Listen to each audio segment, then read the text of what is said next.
नमस्कार दोस्तों, आपका स्वागत है अपने YouTube channel P for portfolio में। आज हम बात करने वाले हैं ब्रिटानिया के बारे में। One of the best Indian FMCG stock है जिसे हमें खरीदना ही चाहिए। इसके लेवल्स और टारगेट्स के बारे में बात करेंगे, कौन से लेवल्स पर हमें इसमें बाइंग शुरू करनी चाहिए, इसके बारे में भी बात करेंगे। लेकिन उससे पहले अगर आपने चैनल को सब्सक्राइब नहीं किया है तो प्लीज सब्सक्राइब कीजिए और रेगुलर अपडेट्स पाने के लिए नोटिफिकेशन बेल को प्रेस कीजिए। तो चलिए बात करते हैं ब्रिटानिया के बारे में।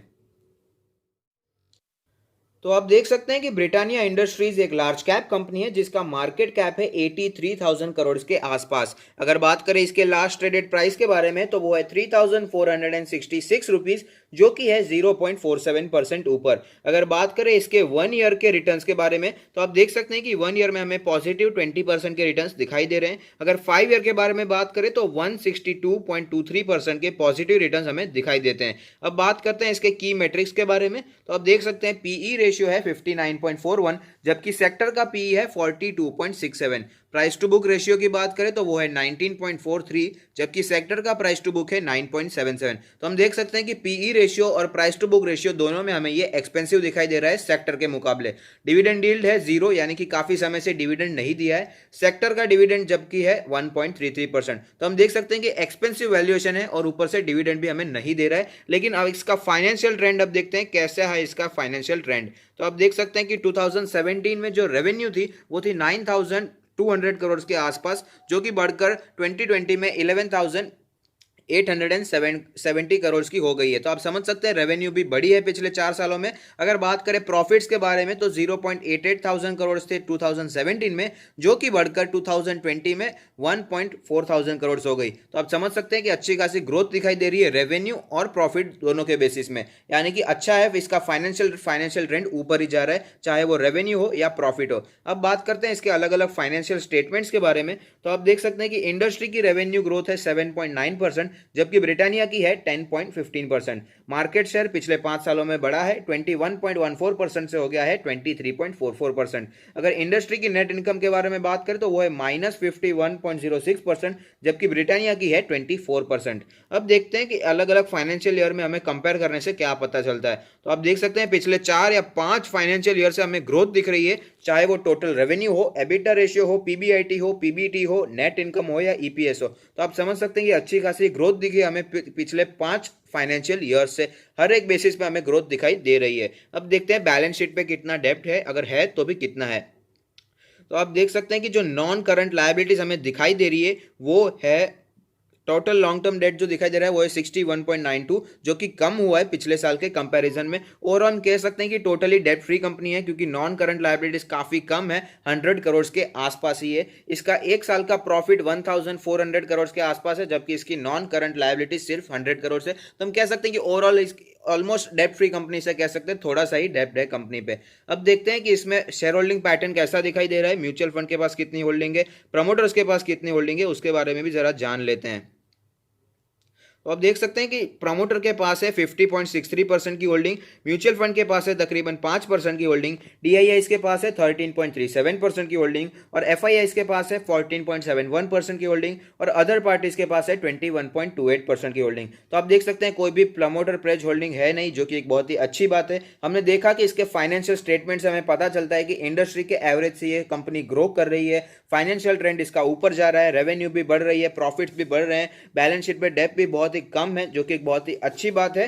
तो हमने देखा कि इसका एक्सपेंसिव जो दिखाई दे रहा था वो वैल्यूएशन बिल्कुल सही है, क्योंकि कंपनी भी ज्यादा अच्छी है, अपने पीयर कंपनी से अच्छा परफॉर्म कर रही है, इंडस्ट्री के एवरेज से ज्यादा परफॉर्म कर रही है, इसलिए थोड़ा सा एक्सपेंसिव वैल्यूएशन हमें दिखाई दे रहा है। तो अब देखते हैं चार्ट्स पर कौन से लेवल्स और टारगेट्स हमें दिखाई देते हैं।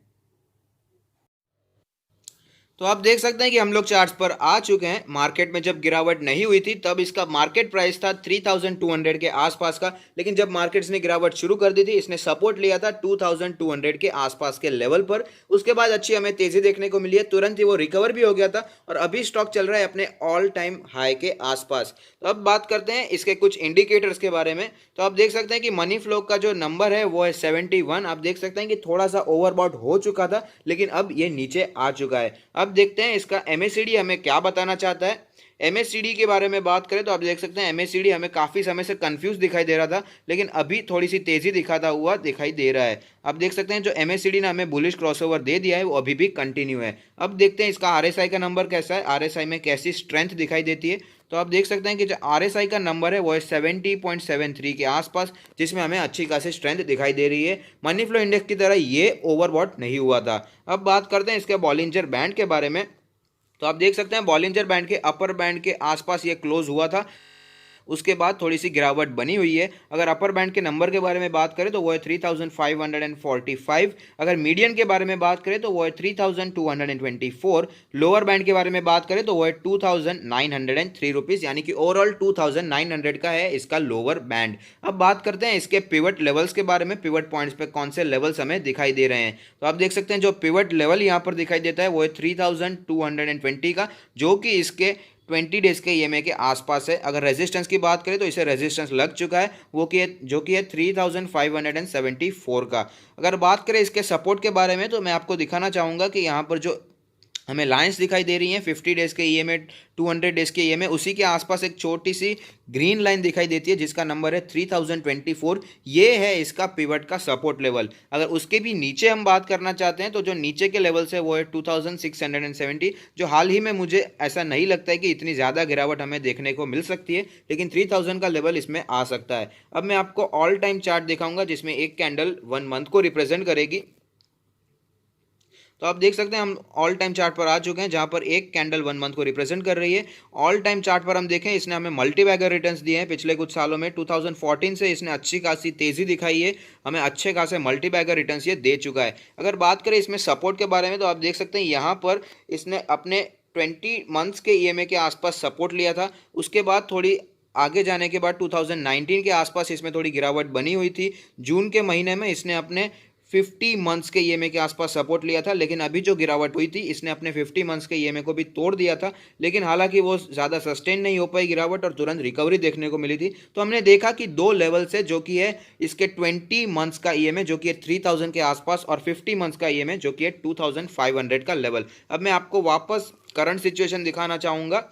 तो आप देख सकते हैं जो रेड लाइन यहाँ पर दिखाई दे रही है वो है 200 डेज का EMA। वहाँ पर इसने कई बार सपोर्ट लिया है, लेकिन पिछले कुछ समय में इसमें गिरावट बनी हुई थी, तब ये सपोर्ट भी टूट चुका था। लेकिन ओवरऑल अगर हम पिछले स्क्रॉल करते हैं तो हम देख सकते हैं कि इसके 200 डेज के EMA पर अच्छा खासा सपोर्ट बना हुआ है। तो अब मैं हम पोजीशन के बारे में आपको बताना चाहूँगा। अगर आपने इसमें पहले से पोजीशन बनाई है, आप ऑफकोर्स अभी प्रॉफिट में ही चल रहे होंगे क्योंकि ऑल टाइम हाई के आसपास चल रहा है।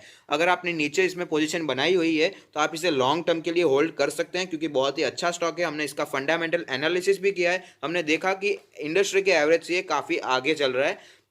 तो अगर आप इसे लॉन्ग टर्म के लिए होल्ड करना चाहते हैं तो ऑफकोर्स कर सकते हैं, लेकिन स्विंग ट्रेड के लिए लिया है, शॉर्ट टर्म प्रॉफिट के लिए लिया है, तो ये अच्छा समय है क्योंकि स्टॉक अपने अपर बॉलिंजर बैंड से नीचे आता हुआ दिखाई दे रहा है। तो यहाँ पर प्रॉफिट बुकिंग आप करना चाहते हैं शॉर्ट टर्म ट्रेड के लिए तो कर सकते हैं। अगर बात करें इसमें फ्रेश बाय के बारे में तो मैंने आपको कुछ लेवल्स बताए थे जो कि थे इसका पिवट का सपोर्ट, वो भी 3000 के आसपास का था। 200 डेज का EMA भी 3000 के आसपास ही है। मैंने आपको ऑल टाइम चार्ट में दिखाया कि जो 20 मंथ्स का EMA है वहाँ पर इसने सपोर्ट लिया था, वो भी है 3000 के आसपास। और हमने बॉलिंजर बैंड में भी देखा कि लोअर बैंड है 2900, यानी कि 3000 का जो सपोर्ट यहां पर बनता हुआ दिखाई दे रहा है वो काफी स्ट्रांग है। इसलिए मैं कहूंगा अगर ये आपको 3000 में मिलता है तो वहां से आप फ्रेश बाइंग के लिए स्टॉक को एक्यूमुलेट कर सकते हैं। बहुत ही दमदार स्टॉक है। कुछ लोगों का कहना है कि अभी इंडियन के FMCG स्टॉक्स अगर चाहिए तो कौन से लेने हैं, कौन सा सजेस्ट करेंगे, तो ये एक स्टॉक है इंडियन FMCG में जो आपको सजेस्ट करना चाहता हूँ, ब्रिटानिया। बहुत ही अच्छा स्टॉक है। अगर आपको ये 3000 के आसपास मिलता है तो वहाँ से बाय ऑन डिप्स की स्ट्रैटेजी के साथ इसे आप एक्यूमुलेट कर सकते हैं। तो अगर आपको ये वीडियो पसंद आया है तो लाइक कीजिए, शेयर कीजिए, कमेंट कीजिए, सब्सक्राइब कीजिए और मुझे मोटिवेट कीजिए। Thank you. Stay happy, happy investing.